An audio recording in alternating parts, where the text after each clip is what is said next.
বাংলাদেশের সর্বশেষ গুরুত্বপূর্ণ আপডেট সংবাদে আপনাকে স্বাগত। শুরুতেই সংবাদ শিরোনাম, পরে বিস্তারিত। শুরুতেই জানাবো, যশোরে আওয়ামী লীগ বিএনপি সংঘর্ষ, ককটেল বিস্ফোরণ, আহত 10। যশোরের কেশবপুরে আওয়ামী লীগ ও বিএনপি নেতাকর্মীদের মধ্যে দুই পক্ষের মধ্যে ভয়ানক সংঘর্ষের ঘটনা ঘটেছে। এই সংঘর্ষ চলাকালে কয়েকটি ককটেল বিস্ফোরণের ঘটনা ঘটে। সংঘর্ষে উভয় পক্ষের অন্তত 20 জন আহত হয়েছে। গুরুতর আহত 10 জনকে উপজেলা স্বাস্থ্য কমপ্লেক্সে ভর্তি করা হয়। খবর পেয়ে পুলিশ ঘটনাস্থল পরিদর্শন করেছে। এই ঘটনায় ওই এলাকায় আতঙ্ক বিরাজ করছে। এরপর জানাবো, ভারতে হাসিনা তার ব্যক্তিগত যোগাযোগ ডিভাইস ব্যবহার করে বাংলাদেশকে অস্থিতিশীল করার চেষ্টা করছে, অভিযোগ করলেন বিক্রম মিস্ত্রি। ভারতের পররাষ্ট্র সচিব বিক্রম মিস্ত্রি গত সোমবার ঢাকা সফর করেছেন। সফরে তিনি বাংলাদেশের পররাষ্ট্র সচিব মোহাম্মদ জসিমউদ্দিনের সঙ্গে বৈঠক করেন। বাংলাদেশের অন্তর্বর্তীকালীন সরকারের প্রধান উপদেষ্টা ডক্টর মোহাম্মদ ইউনূসের সঙ্গে সৌজন্য সাক্ষাৎ করেন বিক্রম মিস্ত্রি। এছাড়াও তিনি বাংলাদেশের পররাষ্ট্র উপদেষ্টা তৌহিদ হোসেনের সঙ্গে বৈঠক করেছেন। সফর শেষে বুধবার বিক্রম মিস্ত্রি ভারতের পররাষ্ট্র বিষয়ক সংসদীয় স্থায়ী কমিটিকে ব্রিফ করেন। এরপর জানাবো, ভারতে অবৈধ বাংলাদেশিদের ধরতে পুলিশের বিশেষ অভিযান। অবৈধ অনুপ্রবেশকারীদের ধরতে বিশেষ অভিযানের ঘোষণা দিয়েছে দিল্লি পুলিশ। দেশটির পুলিশ জানিয়েছে, অবৈধ বাংলাদেশিদের ধরতে তারা বিশেষ অভিযান শুরু করেছে। এদিকে তারেক রহমান কবে ফিরবেন জানালেন মির্জা ফখরুল। বিএনপির ভারপ্রাপ্ত চেয়ারম্যান তারেক রহমানের বিরুদ্ধে সব মিথ্যা মামলা ও প্রতিহিংসামূলক মামলা নিষ্পত্তি হলে তিনি দেশে ফিরবেন বলে জানিয়েছে দলটির মহাসচিব মির্জা ফখরুল ইসলাম আলমগীর। আজ স্ত্রীসহ লন্ডন থেকে দেশে ফিরে হজরত শাহজালালে সাংবাদিকদের সঙ্গে আলাপকালে তিনি এসব কথা বলেন। জানাবো, কয়রায় যৌথ বাহিনীর অভিযানে পাইপগান উদ্ধার। খুলনার কয়রায় যৌথ বাহিনীর অভিযান পরিচালনা করে একটি 2 নলা পাইপগান উদ্ধার করেছে বাংলাদেশ কোস্টগার্ডের সদস্যরা। আর সকালে কোস্টগার্ড সদর দপ্তরের মিডিয়া কর্মকর্তা লেফটেন্যান্ট কমান্ডার মোহাম্মদ শেয়ামুল হক বিষয়টি নিশ্চিত করেছেন। এবং সর্বশেষ জানাবো, ট্রাম্প ক্ষমতা গ্রহণের আগেই পদত্যাগ করলেন এফবিআই প্রধান। প্রেসিডেন্ট নির্বাচন হলে কেন্দ্রীয় গোয়েন্দা সংস্থা ফেডারেল ব্যুরো অব ইনভেস্টিগেশন এফবিআইয়ের পরিচালক ক্রিস্টোফার রেকে বরখাস্ত করার ইঙ্গিতটা আগেই দিয়েছিলেন ডোনাল্ড ট্রাম্প। তাই ট্রাম্প নির্বাচিত হওয়ার পর ক্ষমতায় বসা পর্যন্ত আর অপেক্ষা করেননি এফবিআই প্রধান। প্রেসিডেন্ট হিসেবে ডোনাল্ড ট্রাম্প ক্ষমতা গ্রহণের আগেই পদত্যাগের ঘোষণা দিয়েছেন এফবিআই পরিচালক। খবর বিবিসি অনলাইনের। প্রিয় দর্শক, এতক্ষণ শুনছিলেন সংবাদ শিরোনাম, এবারে বিস্তারিত। তবে তার আগে বন্ধুরা, অনুরোধ থাকবে সংবাদটিতে একটি লাইক দিন। এই চ্যানেলে আপনি নতুন হয়ে থাকলে আমাদের সংবাদটি দেখতে দেখতে চ্যানেলটি সাবস্ক্রাইব করে রাখুন। কমেন্ট করে বন্ধুরা আপনার মূল্যবান মতামত জানিয়ে দিন আপনি বিশ্বের কোন দেশ থেকে বা বাংলাদেশের কোন স্থান থেকে আমাদের সংবাদটি দেখছেন এবং শুনছেন। এবারে বিস্তারিত। যশোরে বিএনপি আওয়ামী লীগ সংঘর্ষ, ককটেল বিস্ফোরণ, আহত 10।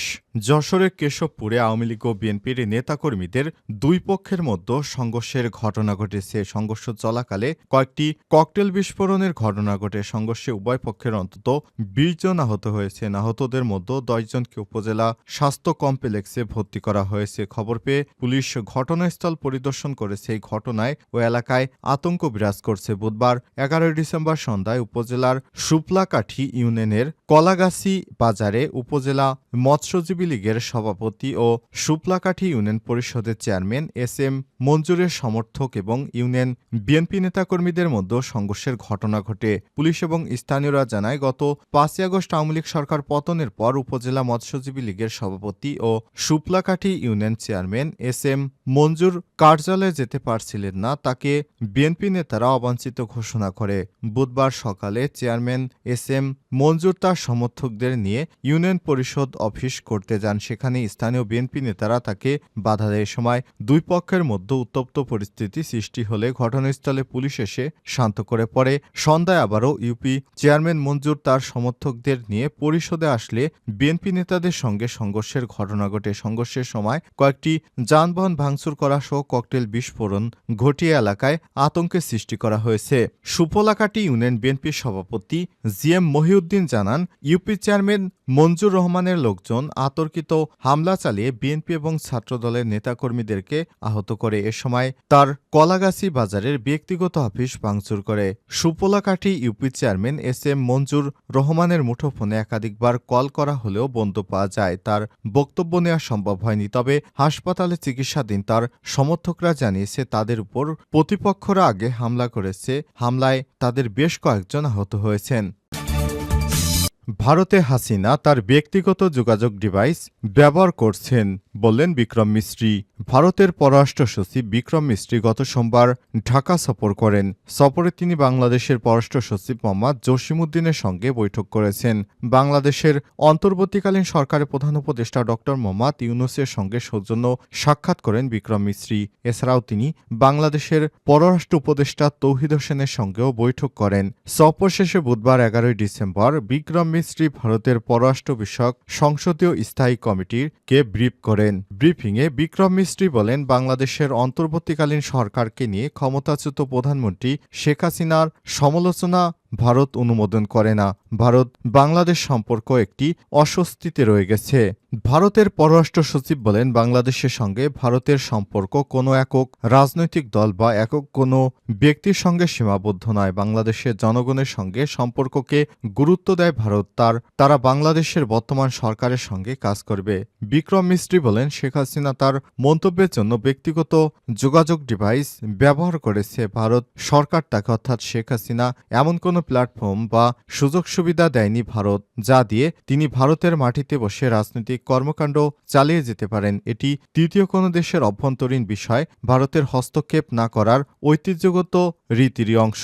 বিক্রম মিস্ত্রি তার বক্তব্যে বলেছেন, বাংলাদেশের বর্তমান রাজনৈতিক প্রেক্ষাপট অত্যন্ত তাৎপর্যপূর্ণ। এটি বিশেষভাবে উল্লেখযোগ্য কারণ ক্ষমতাচ্যুত প্রধানমন্ত্রী শেখ হাসিনা ডক্টর ইউনূসের নেতৃত্বাধীন অন্তর্বর্তীকালীন সরকারের সমালোচনা করে ধারাবাহিকভাবে ভিডিও বার্তা দিয়ে যাচ্ছেন। বিক্রম মিস্ত্রি বাংলাদেশকে দক্ষিণ এশিয়ায় ভারতের সবচেয়ে বড় বাণিজ্য এবং যোগাযোগের অংশীদার হিসেবে উল্লেখ করেন। তিনি বলেছেন, সাম্প্রতিক বছরগুলোতে উভয় দেশ রেল যোগাযোগ, বাস পরিষেবা এবং অভ্যন্তরীণ নৌপথ উন্নয়নে যৌথভাবে কাজ করেছে। তবে তিনি পররাষ্ট্র বিষয়ক সংসদীয় স্থায়ী কমিটিকে জানান যে দুই দেশের মধ্যে যাত্রীবাহী রেল পরিষেবা আপাতত বন্ধ রয়েছে। বিক্রম মিস্ত্রি তার বক্তব্য অনুযায়ী বাংলাদেশের সংখ্যালঘু সম্প্রদায়ের উপর সহিংসতার অভিযোগ নিয়ে উদ্বেগ প্রকাশ করেছেন। তবে সর্বশেষ তথ্য অনুসারে শেখ হাসিনা সরকারের পতনের পরে সংক্রান্ত সহিংসতায় 88 জনকে গ্রেপ্তার করেছে বাংলাদেশের অন্তর্বর্তীকালীন সরকারি উদ্যোগকে ভারতের পক্ষ থেকে স্বাগত জানানো হয়েছে। একাধিক সূত্রের তথ্য মতে বিক্রম মিস্ত্রি আরও বলেছেন, তার ঢাকা সফরের পর ভারত ও বাংলাদেশের মধ্যকার সম্পর্কে দৃশ্যমান উন্নতি লক্ষ্য করা গেছে। ভারতে অবৈধ বাংলাদেশিদের ধরতে পুলিশের বিশেষ অভিযান। অবৈধ অনুপ্রবেশকারীদের ধরতে বিশেষ অভিযান ঘোষণা দিয়েছে ভারত। দেশটির পুলিশ জানিয়েছে, অবৈধ বাংলাদেশিদের ধরতে বিশেষ অভিযান শুরু করেছে তারা। বুধবার 11 ডিসেম্বর বার্তা সংস্থা এএনআই-এর এক প্রতিবেদনে সব তথ্য জানানো হয়েছে। প্রতিবেদনে বলা হয়েছে, দিল্লির কালিন্দি কুঞ্জ এলাকায় অবৈধ বাংলাদেশিদের বিরুদ্ধে অভিযান পরিচালনা করছে ভারতীয় পুলিশ। এ সময় সেখানকার বাসিন্দাদের কাগজপত্র যাচাই বাছাই করছে তারা। এর আগে মঙ্গলবার দিল্লির লেফটেন্যান্ট গভর্নর এলজি মুখ্য সচিব ও পুলিশ কমিশনারকে চিঠি দেন। চিঠিতে রাজধানীতে অবৈধভাবে বসবাসকারী বাংলাদেশিদের বিরুদ্ধে কঠোর ব্যবস্থা শুরুর নির্দেশ দেন তিনি। গভর্নরের এমন নির্দেশনার পর বুধবার দিল্লির কালিন্দি কুঞ্জ এলাকায় বাসিন্দাদের নথিপত্র যাচাইয়ের জন্য অভিযান পরিচালনা করে। সময় সেখানকার বাসিন্দাদের প্রত্যেকের নথিপত্র যাচাই বাছাই করা হয়। কয়েকদিন আগে দিল্লির মুসলিম নেতাদের একটি দল এলজির সঙ্গে সাক্ষাৎ করে সময় তারা অবৈধ অনুপ্রবেশকারীদের নিয়ে উদ্বেগ প্রকাশ করে। এছাড়াও তারা অনুপ্রবেশকারীদের কারণে তৈরি হওয়া সমস্যা সমাধান, জরুরি ব্যবস্থা গ্রহণের আহ্বান জানান। দিল্লি পুলিশ জানিয়েছে, অবৈধভাবে বসবাসকারীদের শনাক্ত এবং অনৈতিকভাবে পাওয়া সরকারি নথিপত্র বাতিল এবং তাদের বাংলাদেশে ফেরত পাঠানোর জন্য অভিযান পরিচালিত হচ্ছে। তারেক রহমান কবে দেশে ফিরবেন জানালেন মির্জা ফখরুল। বিএনপির ভারপ্রাপ্ত চেয়ারম্যান তারেক রহমানের বিরুদ্ধে মিথ্যা এবং প্রতিহিংসামূলক মামলাগুলোর নিষ্পত্তি হলে তিনি দেশে ফিরবেন বলে জানিয়েছেন দলটির মহাসচিব মির্জা ফখরুল ইসলাম আলমগীর। আজ স্ত্রীসহ লন্ডন থেকে দেশে ফিরে হজরত শাহজালাল আন্তর্জাতিক বিমানবন্দরে গণমাধ্যম কর্মীদের সঙ্গে আলাপকালে সব কথা জানান তিনি। এদিন দুপুর 12টা 45 দিকে বাংলাদেশ বিমানের একটি ফ্লাইটে স্ত্রীসহ হজরত শাহজালাল বিমানবন্দরে পৌঁছান মির্জা ফখরুল। গত 30শে নভেম্বর স্ত্রী রাহাতারা বেগমকে নিয়ে যুক্তরাজ্যে পাড়ি জমিয়েছিলেন মির্জা ফখরুল। বিএনপির মহাসচিব লন্ডনে অবস্থানকালে দলের ভারপ্রাপ্ত চেয়ারম্যান তারেক রহমানের সঙ্গে সাক্ষাতের পাশাপাশি কয়েকটি স্থানীয় দলীয় কর্মসূচিতে অংশগ্রহণ করেন। এছাড়াও লন্ডনে স্ত্রী রাহাতারা বেগমের স্বাস্থ্য পরীক্ষা সহ তাকে সংশ্লিষ্ট চিকিৎসকদের দেখান। দেশে ফিরে বিমানবন্দরে গণমাধ্যম কর্মীদের বিএনপির মহাসচিব বলেন, লন্ডনে সফর ফলপ্রসূ হয়েছে, ভারপ্রাপ্ত চেয়ারম্যানের সঙ্গে দেখা হয়েছে। এছাড়াও প্রবাসী বাংলাদেশি এবং বিএনপির নেতৃত্ববৃন্দের সঙ্গে কথা হয়েছে, তাদের সভায় যোগ দিয়েছি, সেখানে প্রেসের সঙ্গে আলোচনা হয়েছে। সব মিলিয়ে লন্ডন সফর ভালো এবং ফলপ্রসূ হয়েছে। তারেক রহমানের কাছ থেকে কি বার্তা এনেছেন জানতে চাইলে মির্জা ফখরুল বলেন, ভারপ্রাপ্ত চেয়ারম্যান সাহেব বলেছেন, আপনারা দেশবাসী ধৈর্য ধরবেন, একটা বিজয় এসেছে ছাত্র জনতার আন্দোলনে। এই বিজয়কে ফলপ্রসূ ও সার্থক করতে হলে অবশ্যই সকলকে ধৈর্য ধরে ঐক্যবদ্ধভাবে কাজ করতে হবে এবং গণতন্ত্রকে পুনঃপ্রতিষ্ঠা করতে হবে।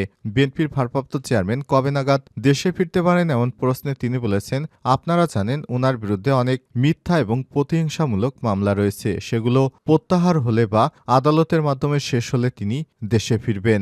অপর এক প্রশ্নের জবাবে তিনি বলেন, অধ্যাপক ড মোহাম্মদ ইউনূসের নেতৃত্বে অন্তর্বর্তীকালীন সরকারকে আমরা রাজনৈতিক দলগুলো সহযোগিতা করছি। আমরা প্রত্যাশা করি ন্যূনতম যেসব সংস্কার জরুরি সেগুলো সম্পূর্ণ করে তারা নির্বাচন অনুষ্ঠানের পথে অগ্রসর হবেন। এ সময় গণতন্ত্রের প্রথম পদক্ষেপ নির্বাচনের জন্য সকলকে প্রস্তুতি নিতে হবে বলে উল্লেখ করেন বিএনপির মহাসচিব মির্জা ফখরুল ইসলাম।